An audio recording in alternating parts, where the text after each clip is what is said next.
Competitor that's running 3 trucks up and down the street, and this is a 30-year-old company, and the father's ready to retire, and the kid's off in Florida doing aerospace engineering or something like that. Then the father says, or the mother says, we need to go ahead and sell the business and retire. And hopefully we've been a competitor, but not a bad competitor. So, you know, being a good competitor that doesn't badmouth your other competitors in the market and doesn't do things that are predatory towards the smaller companies. They'll call you up and say, look, we'd like to get out of the business and we'd like to sell to you, and then you come to a negotiated price. Well, my 10 trucks and their 3 trucks, when I put those together, I can pick all that waste up with 11 trucks. I don't need 13. So I get that synergy of my routing. When I route all of their customers onto my routes, I really only need maybe 1 more truck. That synergy is where you add a lot of value in an acquisitive mode in the garbage business, at least. What's it like to be CEO? Did you learn how to become one?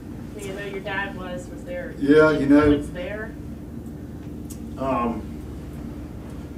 The beauty of me stepping into the CEO role was that I had a really great, already developed and very skilled and experienced management team to work for me. I have a 20-year veteran COO, operations focused guy who keeps all of the day-to-day procedures working the way we like to run our business, which has allowed me to continue to focus mostly on the 5-year plan and the strategic things and the acquisitions and that type of thing, banking relationships and those types of things.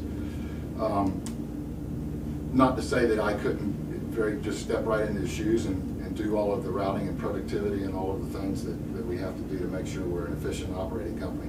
But it was really fairly easy. We had a very planned out succession plan on how the steps how we would do the succession from my father and his business partner Jim Perry, and how we would step through a 2-year succession plan where I would end up in the CEO role. And Jim Perry, who was his first employee hired in '71, who ran all the day-to-day operations, is chairman of our board now. And he works basically a couple of days a week, and he's there as my mentor. As if I need to bounce things off of him, I go to him quite often just for some outside perspective from him.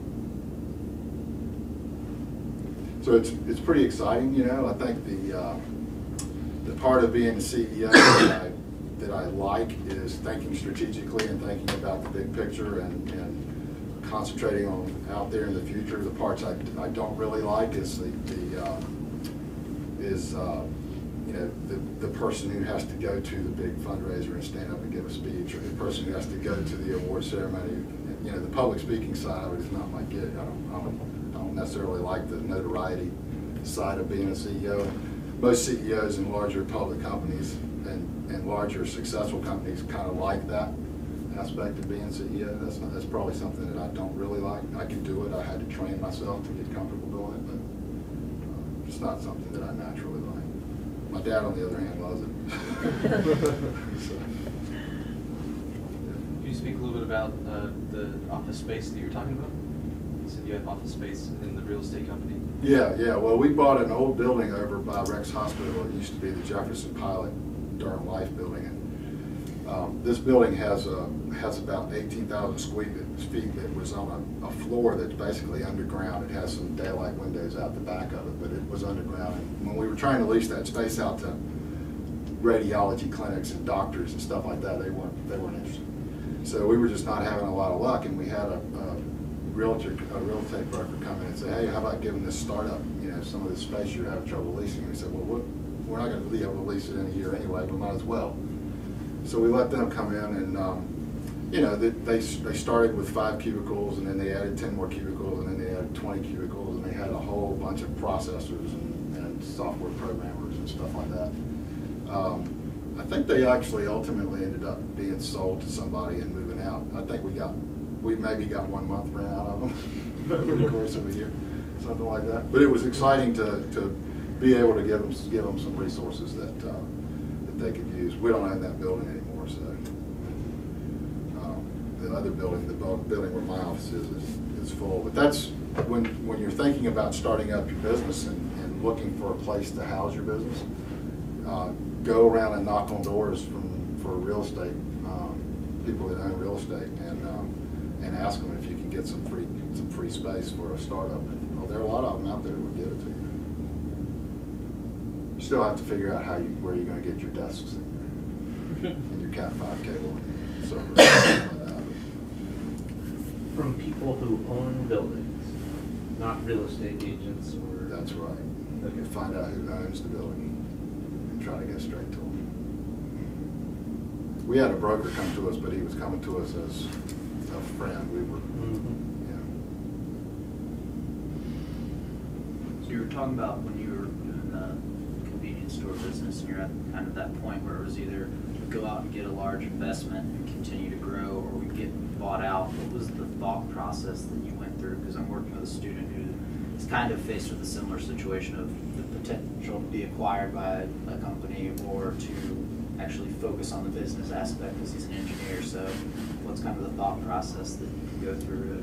you know, in that particular situation, we didn't really have a choice. I mean, the thought process, once we finally sat down and said, okay, you can't really make the economies work with 6 units, you need 60. And every unit takes 18 months to develop and permit and $3 million to build and get going. And you've got all of the risk, all the market risk of whether people are going to actually stop and buy something from it. So we got to a point where we just said, okay, we're not talking about going from 6 to 10, we're talking about going from 6 to 60. And the capital investment was just too large. And it was a side business, not the primary business, you know, that our family was focusing on. So it was a fairly easy decision once we realized what the economies of scale were. You know, it always comes down to, I shouldn't say always, most of the time you have a great idea, you bootstrap it, and you get yourself going, and you've got a market where people want to buy your product, and you've got a product, and the next step is how do you build enough of the product to reach your market in such a way that they don't get bored with it, they don't get complacent, or somebody bigger doesn't come in and step in front of you. Every situation is going to be different in that respect. When you go out and you seek investment, you have, the hardest thing I think for a lot of entrepreneurs is to understand that they're going to be diluted, and they're going to have a bunch of people involved in their business who, number one, are very smart, but number two, don't understand their business at all. And so you're going to have to put up with people meddling. And if you can put up with the meddling and be confident in your own ability to persuade them towards your side of that discussion, then being diluted economically ultimately pays off in the end, because you use that capital to really grow and scale up your business. I've been involved in I won't mention the name of the company because we're still in the midst of all this, but I was involved in helping a guy get a company get started, and he sought out my partner in the real estate business and another gentleman to help him take his idea and make a business out of it. And where his strong suit was the idea, and where our strong suit was the business aspects of it. And 18 months into it, we are just constantly bashing heads with the guy because he doesn't want to do any of the things that we're recommending do from a business standpoint. So people are perfectly successful using their own strength of personality to just fight their way through and bootstrap an idea, or if you can use your power of persuasion to make a good argument to your business partners that you bring in, you can really scale things up. And it's really it's different for every entrepreneur. It's going to be different, whether they're so headstrong they're not going to ever listen to the business person. Picking your business partner is very, very important. If you're going to have a business partner, it's important time to pass. You know, it's going to be the biggest decision an entrepreneur makes is bringing in an outside investor partner. And I only have one other business partner in any of my ventures, and the couple of times I've tried having other partners involved in it, it didn't work out very well. So picking the right partner and picking a partner you trust who kind of shares your vision for the business and brings a lot of skill to the table that's valuable to your business. You can have an outside investor come in to help you, who's not really bringing anything of value other than a lot of opinions based on other businesses they're on. So searching out an investment partner who knows a little bit about the idea that you're trying to move forward, rather than coming at it cold turkey can be. When we took the company Waste Industries back private, one of the reasons we picked a company called Macquarie Investment. That's an Australian international investment bank. We went out and we put a RFP out on the buzz, and we had 20 different big investment banks come in and make presentations that wanted to help us do our leverage buyout. And we very quickly went through kind of a beauty contest. We said, no, they're not going to work. No, they're not going to work. A lot of them want to come in and completely replace all of your strategy with their own strategy. And you very quickly figure out who those are. And we whittled it down to about 5. We felt like they had the same type of culture that we had. We ended up picking Macquarie because the lead asset manager at Macquarie is an ex-garbage man. So he came up through the ranks of running garbage businesses and understood the business from the garbage side rather than the investment bank side. And so we partnered with Macquarie and Goldman Sachs. Goldman Sachs was coming in at it from the fresh MBA right out of college analysis side.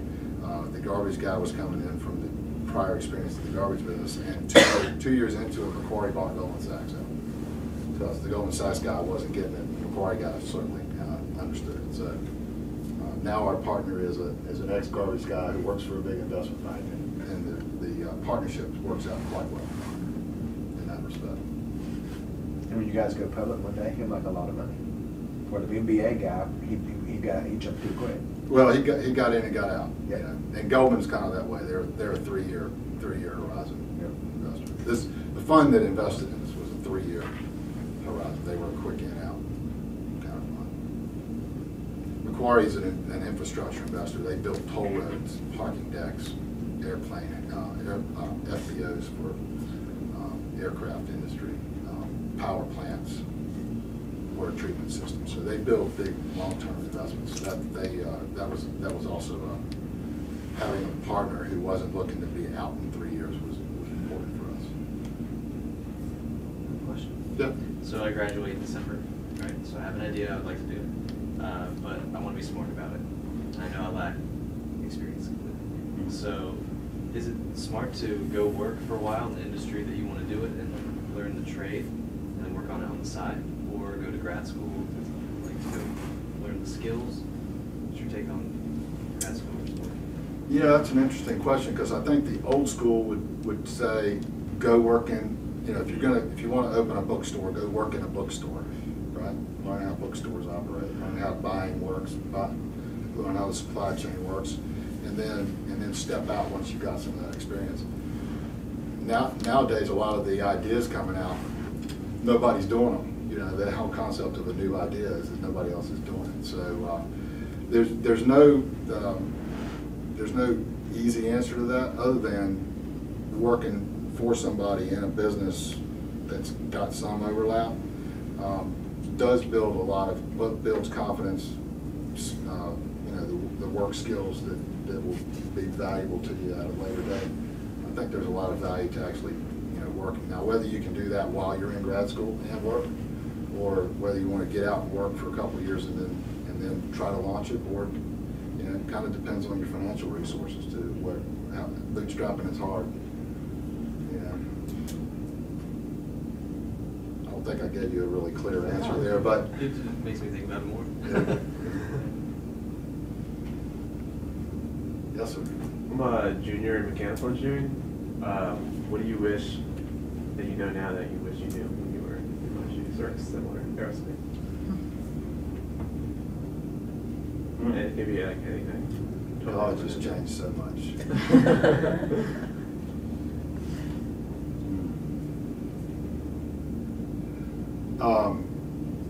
I'll tell you a funny joke, and then while I'm telling you that, maybe I'll come up with the right answer for you.